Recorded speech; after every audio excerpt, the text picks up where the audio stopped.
छत्रपती संभाजी मध्ययुगीन काळातील मराठ्यांच्या राज्यातील एक रखरखत वादळ, सह्याद्रीच्या ज्वालामुखीतील ज्वलंत ज्वाला म्हणून ज्यांचा उल्लेख केला जातो असे छत्रपती संभाजी महाराज. कर्तृत्वाने आपल्या पित्याप्रमाणे शूर, पण त्यांचा दुर्दैवी झालेला अंत, या गोष्टीवर प्रकाश टाकण्यासाठी मी डॉक्टर शुभांगी भोसले हा व्हिडिओ बनवलेला आहे. सन 1688च्या शेवटी दोन दुर्दैवी घटना घडून आल्या. पहिली म्हणजे छत्रपतींचे आप्त स्वकीय शिर्के यांनी पन्हाळा आणि खिळणा हे विशाळगडाचं जुनं नाव आहे, या भागात बंड उभारलं. आणि दुसरी म्हणजे रायगडावर प्रल्हाद पंत व इतर सरकारकून यांनी फंदफितुरी केली. म्हणजेच शिवाजी महाराजांच्या कारकिर्दीमध्ये त्यांना इतका वेळेला कैदेमध्ये पडावं लागलं, इतक्या संकटांना सामोरं जावं लागलं, मात्र त्यांना मिळालेला जो सरदार वर्ग होता, अष्टप्रधान मंडळ होतं, जिजाऊ असतील, शिवाजी महाराज असतील, यांचा जितका वचक होता तितका वचक ह्या अष्टप्रधान मंडळावर छत्रपती संभाजींचा असलेला आपल्याला दिसून येत नाही. याला कारण होत्या त्या म्हणजे दोन गोष्टी.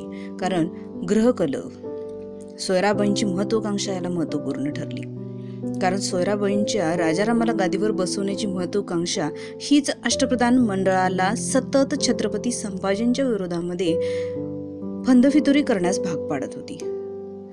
अष्टप्रधान मंडळाला छोट्या राजारामाला गादीवर बसवून हा शूरवीर छत्रपती नको होता, जेणेकरून स्वतःच्या हातामध्ये सत्ता येईल. मात्र शिवाजी महाराजांच्या प्रमाणे त्यांचा शूरवीर असणारा हा पुत्र यानं मात्र कुठलीही गोष्ट अष्टप्रधान मंडळाची चालू दिली नाही, आणि त्याचाच परिणाम म्हणून छत्रपती संभाजी महाराजांना हौतात्म्य पत्करावं लागलं. शिर्के हे जेव्हा मोगलांना मिळाले तेव्हा त्यांचा बंदोबस्त करण्यासाठी कवी कलशानं प्रयत्न केला, मात्र तो त्यांना शक्य न झाल्याने ते पराभूत होऊन विशाळगडावर परत आले. ही बातमी संभाजींना समजताच ते रायगडाहून ससैन्य निघाले आणि कवी कलशास मिळून त्यांनी शिर्क्यांशी लढाई दिली.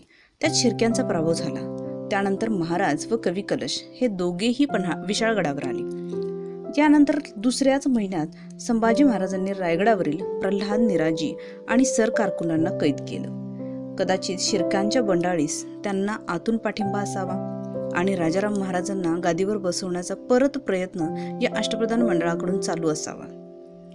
हे करणं गरजेचंच होतं, कारण अष्टप्रधान मंडळावर वचक असणं आणि अशा प्रकारच्या बंडाळ्या करणाऱ्या सरदारांच्यावर वचक असणं ही गोष्ट अत्यंत महत्त्वपूर्ण होती.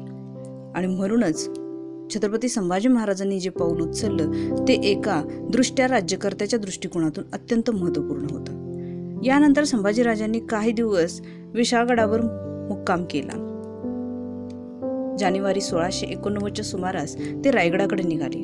वाटेत संगमेश्वरावर त्यांचा बरेच दिवस मुक्काम पडला आणि मोगल याच वेळी संभाजींच्या हालचालीवर बारीक नजर ठेवून होते. खिळणा विभागात मराठ्यांचा राजा आला असल्याचं औरंगजेबाला समजलं आणि औरंगजेबानं पन्हाळा भागातील शेख निजाम या सरदारास संभाजी महाराजांना अटक करण्यास पाठवलं. यावेळी शेख निजाम हा कोल्हापूरला आपल्या लष्कराची छावणी करून होता.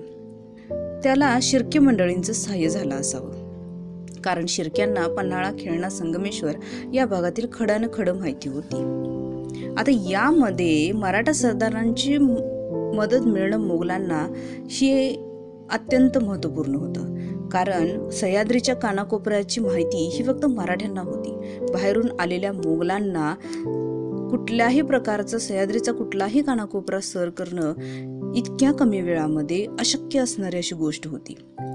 आणि म्हणूनच कदाचित शिर्क्यांच्या मदतीनं शेख निजामानं आपल्याबरोबर 3000 सैन्य घेऊन गुप्त मार्गानं 1 फेब्रुवारी 1689 रोजी संगमेश्वरास छापा घालून संभाजी व कवी कलशास पकडले. यावेळी छोटी चकमकही झाली. मराठ्यांच्याकडचे अनेक जण मारले गेले. संभाजी महाराज, कवी कलश व इतर काही मंडळींना शेख निजामानं बंदोबस्तीनं व चपळाईनं मराठा मुलकाच्या बाहेर काढून बहादूर गडावर, जिथं बादशाची छावणी होती, तिथं बादशाह समोर नेऊन हजर केलं. तेव्हा परमेश्वरानं आपणास केवढा मोठा विजय मिळवून दिला असं त्यास वाटलं आणि सिंहासनावरून उतरून त्यानं परमेश्वराची प्रार्थना केली। यावेळी मोगलांचा इतिहासकार ईश्वरदास नागर यानं असं म्हणलं आहे की पण संभाजी हा गर्विष्ठ होता, त्याची अवस्था अशी झाली तरी त्यानं बादशाला ताजीम देण्यासाठी म्हणून काही यत्व किंचितही मान लवली नाही, म्हणजे बादशाह समोर ती किंचितही नतमस्तक झाले नाही। बादशाला तर हे कारणच पाहिजे होतं। बादशानं आपल्या हुकुमानं संभाजी महाराज व कवी कलश यांना कैदखान्यामध्ये टाकण्यात आलं। बादशानं रुहुल्ला खान नावाचा सरदार संभाजी राजांच्याकडे पाठवून त्याच्या खजिन्याचा ठावठिकावा सांगावा व किल्ले ताब्यात द्यावे असा जीवदान देऊन निरोप धाडला।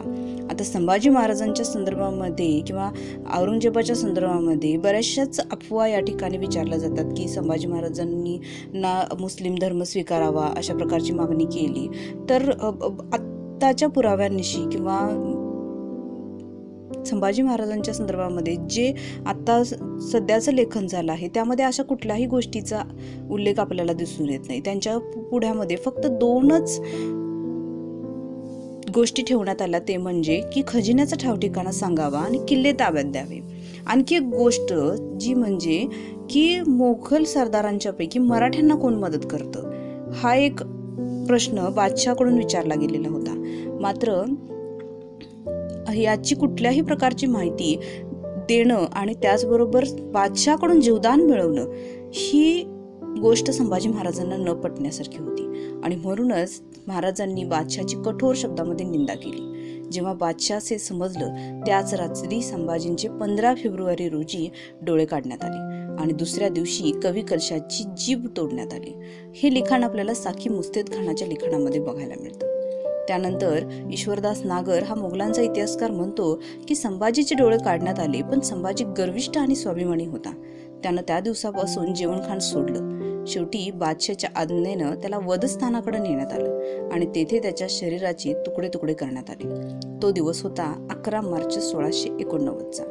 कवी कलशासही संभाजी महाराजांच्या बरोबर ठार करण्यात आलं। अशा तऱ्हेनं संभाजी महाराजांचं हे हौतात्म्य मराठ्यांच्या राज्याच्या दृष्टिकोनातून अत्यंत महत्त्वपूर्ण ठरलं आणि एका स्वाभिमानी रणझुंजार नेतृत्वाचा इथं अशा दुर्दैवी प्रकारे अंत घडून आला।